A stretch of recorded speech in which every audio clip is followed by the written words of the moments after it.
যে দেশের মানুষ বিশ্বাস করে নামাজ না পড়লে ঈমান ঠিক আছে, তাই না?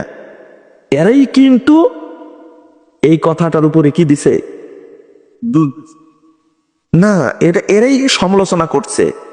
আপনার হাতে ঘা লাগলো না, চুপ থাকবেন আপনি। তাই তো আমি তো মনে হয় মুনাফেক, কারণ আজকে ফজর সালাত 9টায় পড়েছি। কয়টাই?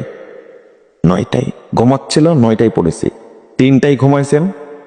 আপনার মাঝে আর 2 পায়া আপনি আর 4 পায়া কুকুর, এই দুইটার মাঝে তেমন কোনো পার্থক্য নাই। কিন্তু কুকুর সারা রাত দৌড়ায়, ঠিক ফজরের আগ মুহূর্তে বড় একটা ছায়ের স্তূপের উপরে ঘুমায় যায়।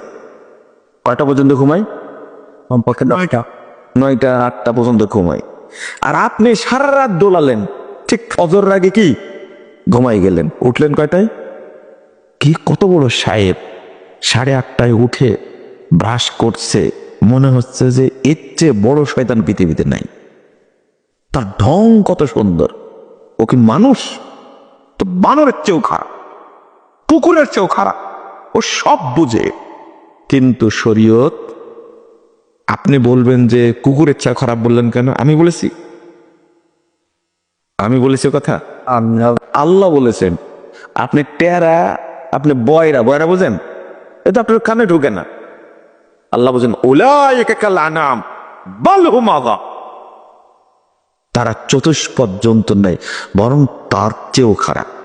বানরের চেয়ে খারাপ কে? শুয়োরের চেয়ে খারাপ কে? শুয়োর বুঝেন আপনারা? এর চেয়ে খারাপ কে?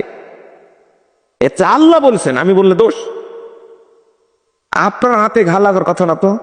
ঘা লাগলো কেন? আপনি সব বুঝেন।